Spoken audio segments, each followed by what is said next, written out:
Greetings, fellow gorehounds, and welcome back to a Blood Splattered vlog. I'm the Horror Guru. And I'm Count Jackula. And today we're going to talk about Night Teeth, which is a vampire horror action film that has recently hit Netflix, and we watched and was really good. Yeah. So we're going to talk about it. Really liked it. Now, some of the weird things about this movie, I believe it was produced by Megan Fox. Yeah. And she's in the movie. And she's in the movie. Yeah, she has a small part in the movie. Briefly in the movie as one of like the head vampire women things. Yeah. Your basic premise is that at this one neighborhood of LA, there has been a truce between the vampire hunters and the vampires, and someone is going about completely destroying it. Yeah, someone's trying to completely dismantling that, and in the center of it is the brother of one of the vampire hunting crew who doesn't know about the vampires or any of his brothers. It's like, secret, not DL. And he gets caught in the middle as this war starts to erupt and this truce dissolves. While he's taking two vampire women on a Uber ride tour through a bunch of not Uber, but kind of like that. Yeah. Chauffeuring them from one party to another party. And each party is very obviously like a vampire get together. Exactly. And they are vampires. So some cool things about this movie. Number one, vampires are awesome in this. Yeah. This movie kind of has the kind of vibe of like 80s vampire stuff where it's vampires. It's got a bit of that. It's got a bit of Lost Boys. It's got a bit of Blade. Yeah. The first one where there's like a secret underground vampire underworld. Yeah. But in this case, it's in Los Angeles, so it's like it's kind of got like the Los Angeles upscale culture going on, but they're vampires. Yeah, exactly. Much like Vampires versus the Bronx, this movie also has the through line of vampires equals 1%. Yeah, they equals rich people. Yeah, or equals the rich motherfuckers. And vampire hunters represent poor people in poor neighborhoods, right down to the way like this entire like premise is structured, because the vampire hunters are all like Hispanic gang members in a poor neighborhood of Los Angeles. Which is really fucking cool, because I actually that's the other thing I really like about this movie, is that this movie is a very Hispanic-centered movie. A very American Hispanic-centered movie. And I really like that, because this movie could have easily had like a white guy as the main character. Yeah, and the main character is like half black, half Latino. Yeah. So that was cool. Yeah, that was really awesome. I love the entire world building of this. Like, this is a really, like, they do a good job of building this world as the movie goes on, and like, you kind of want to go to one of those vampire parties. Yeah. You kind of want to. They do a good job of like explaining how the vampires work just by showing. Yeah. The one criticism I have though is that I wasn't entirely clear on the rules for this movie's vampires. I wasn't entirely clear like what they were immune to and what they weren't. And like, like there were. You got the feeling that the way it worked was they burn up in sunlight, but they could be killed with silver. Everything else is kind of iffy, kind of shaky. Yeah, it's like, does holy water work? Do crosses work? It's been a couple weeks since It's been like 2 weeks since I watched this movie. But I just remember there's something being something about the last act where I was just like, I'm not sure how. One of the things that gets a little weird is how much sunlight is enough to light a vampire on fire. Well, like, yeah, because like, which is a problem with a lot of vampire movies. Because early on, you see some vampires like they get stabbed or they get like decapitated and they just burn up. Right. But then there are also some vampires you see that are just like strewn about, like they're all like they're just dead bodies. And I wasn't sure like what the difference between those were, or if those ones on the ground weren't supposed to be vampires but familiars, or like I wasn't entirely clear on that, like how the vampires actually like the internal logic of how vampires were killed in this. Was whether the body dissolves or not. Like I assumed, because it's like that the ones that stuck around were either vampire familiars or like you have to be a certain age for that to happen? Yeah, I wasn't sure because like I think early on there was someone who was like stabbed, and it didn't look like it was in the heart, but it was stabbed with like a silver knife, right? And then they just kind of disintegrated into like fire. Yeah. And sometimes it happens really fast, and sometimes it's really slow. But then later on, a character who is a vampire gets stabbed, and then they slowly bleed out. Yeah. And I wasn't sure, like, what creates that difference. Like, was it because the other one was supposed to be stabbed in the heart, and the other one wasn't? Like, what was... I don't know. No idea. Yeah, they didn't... that they didn't explain. Is my only criticism of the movie really is that I just wasn't entirely clear on how those rules work. Yeah. But beyond that, I love the world they built. I love the characters. And I love, like... this is one of those movies where, like, kind of like Into the Night, where it's all about one crazy night. Yeah. This one guy has. But in this case... it's this one insane night that this one guy has, but it deals with vampires. And it keeps escalating as the night goes on, and then eventually he, like, starts to befriend the people that take him on the crazy journey. Yeah. A darker version of that would be, like, Collateral. Yeah. That's actually like Vampire Collateral. There's a little bit of that in this. But like I really liked that. I liked all of that. I thought the movie was fun. Yeah, it definitely is. Yeah, it's definitely a fun flick. I will say this, like, you're wondering exactly what's going to happen, but in the end, it is a very basic plot. Yeah, the plot is not... there are a lot of twists and turns, but as far as, like, how the movie ultimately breaks down, you can kind of guess. It's a plot that has a lot of moving pieces, but the ultimate actual narrative... the central drama is very simple. Yeah.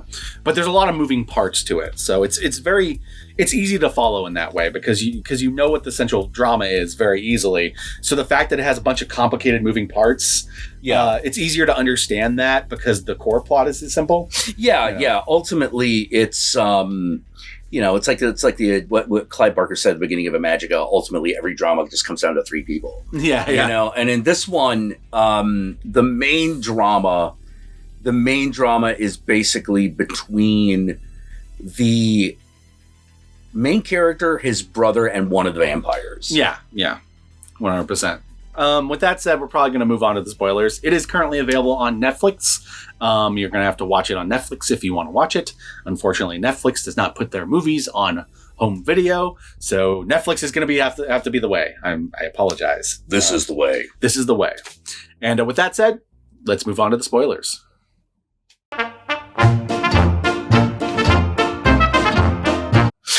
So yeah, basically what's going on is that these two vampires are like the hatchet man for one of the upstart bosses. Mm-hmm.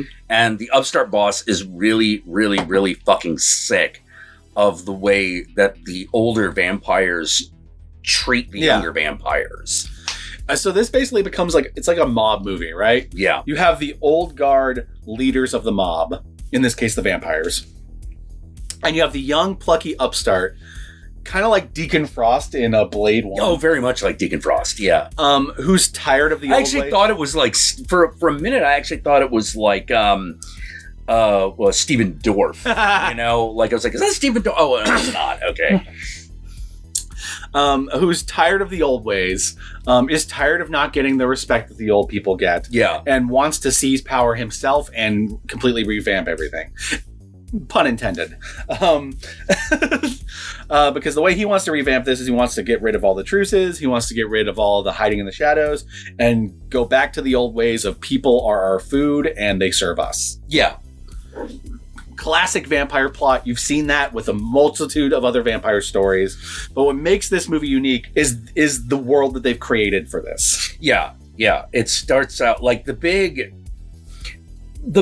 sticking point, the big thing that gets destroyed in the truce is that the older vampires know that if the vampire hunters get too powerful, which they would undoubtedly get if they just overtly ruled things, then like their nights are numbered because they'll just start killing. Because the vampire hunters know how to kill them. Yeah.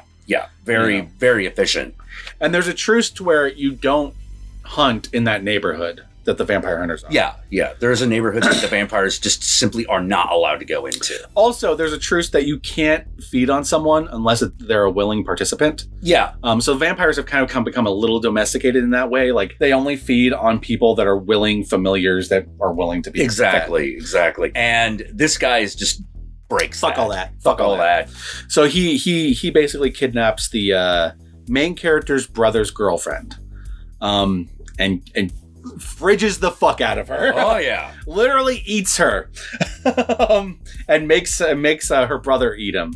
Yep, or his brother eat him. And our main character, basically, when he is not a vampire hunter, the brother is a chauffeur for the rich and famous. The rich and famous being vampires in this case. Yeah. Basically, they've learned to live amongst each other. Yeah, he's the driver because he can keep an eye on them that way. And the main character decides to take the job for the brother when the brother decides not to take this one chauffeuring job because he's going to go hunt the person that kidnapped his girlfriend. Right, and they figured out who he is. Yeah. It turns out that he ends up, the main character ends up picking up two of the lackeys of the person who is trying to overthrow all the things, and that part of their plan was to kidnap the brother when he showed up for the job, but a wrench gets thrown into it when the main character shows up instead. Yeah. Then the movie becomes this game of waiting for these three stories to collide. The vampire guy who's trying to overthrow all the masters and basically does over the course of the movie. And the brother who's trying to hunt down that guy. Yeah. And the main character who's stuck in this car with these two crazy vampire chicks who are taking him for a hell of a ride and for a while think that he's someone he's not. Yeah. But what's also cool about this is one thing I actually really like is I was really endeared to the romance subplot. Yeah, that was very cute. The main character falls in love with one of the crazy vampire girls. And like, you actually do care about them. It's very like, it's kind of like Near Dark. You actually care about the romance and the relationship, and you kind of want them to like work it out in the end. This also has like the violence quotient of Near Dark. Oh, it does. It does. You know. It also has the cool factor. It does, yeah. You know? Yeah, vampires are very cool, you know. It's like, someone looked at that shot of, was it Bill Paxton? Which one? The one in the diner? In the diner, yeah. That'd be Bill Paxton. That shot of Bill Paxton with the shotgun all like half bloody. All the blood coming from the bottom of his mouth, yeah. Someone looked at that shot and went, let's do a whole movie of that. Yeah. You know, that level of cool. Yeah. You can tell that there's a lot of Tarantino influence. Yeah.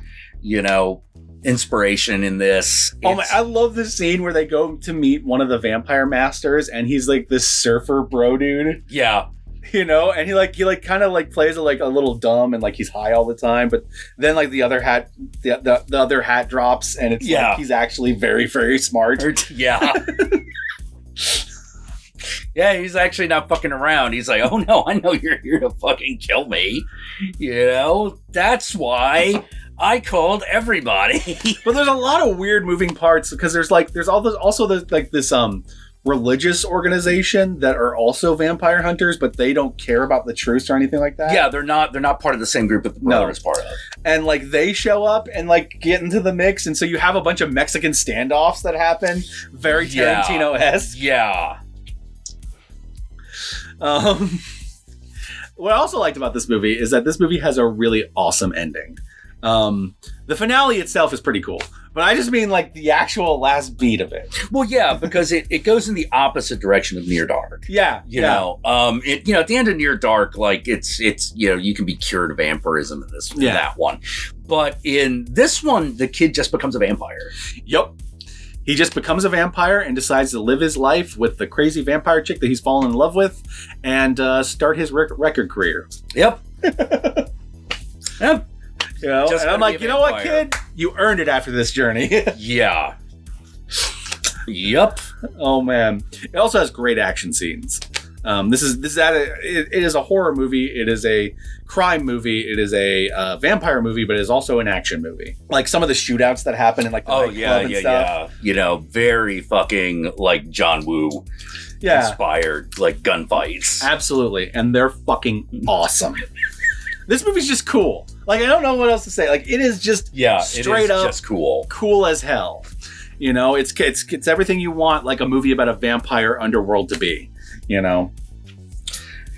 Yeah, and it doesn't bitch out. No. The movie did not bitch out. It fucking went all the way, and that was 100% really nice. Absolutely. You know, the fucking the big fight at the end with the last vampire boss. Whoa, okay. That was awesome. That was fucking awesome. And the final conclusion of like tackling him into the sunlight. Yeah. Yep. That was fucking sweet. And also getting to use the car that they established early on is like decked out. Yeah. Yeah, getting to use the automatic ignition. You know. So cool. So cool. This movie's so goddamn cool. Yeah. Very. You know, although, man, vampires gotta stop living in all the houses with all these windows in them. It's a bad idea, right? Yeah. But here's the thing. Those are like what the Los Angeles mansions kind of look like. Yeah, I know. So but like, I mean, it's almost like you picked the wrong city, guys.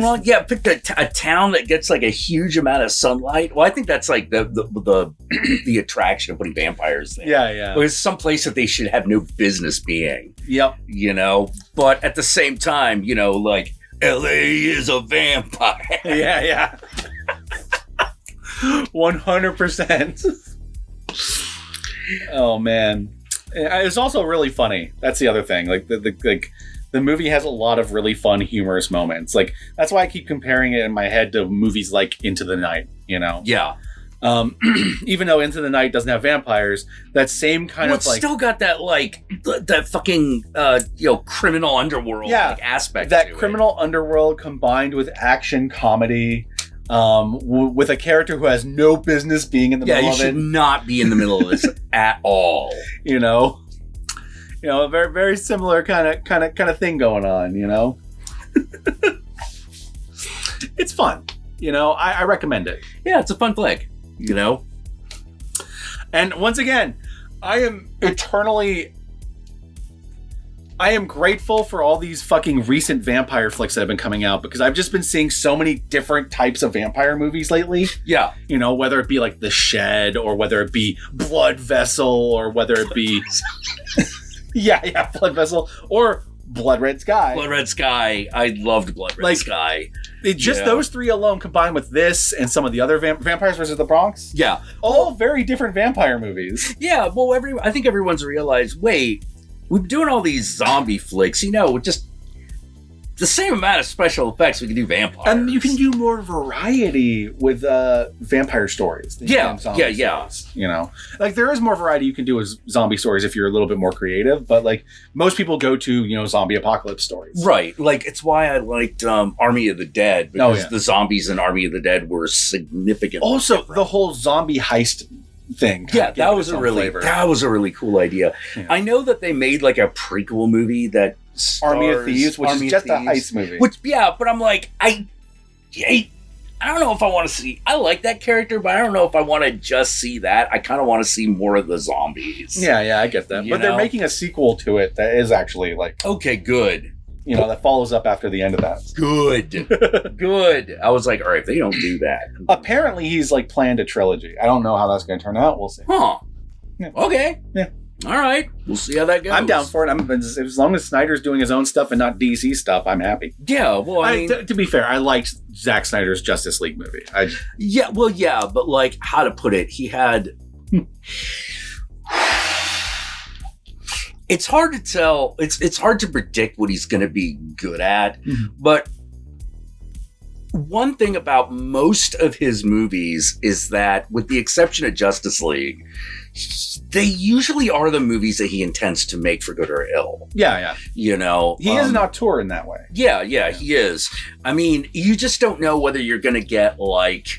You know, are you going to get like fucking Day of the Dead Zack Snyder, or are you going to get fucking Man of Steel Zack Snyder?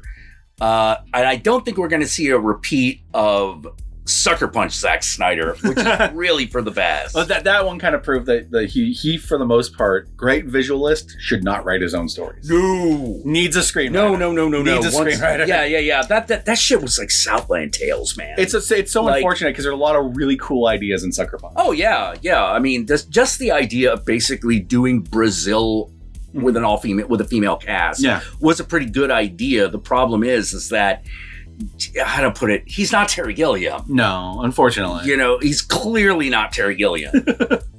Unfortunately not. And since we're now just talking about something completely different, yeah. I think it is time for us to wrap this puppy up.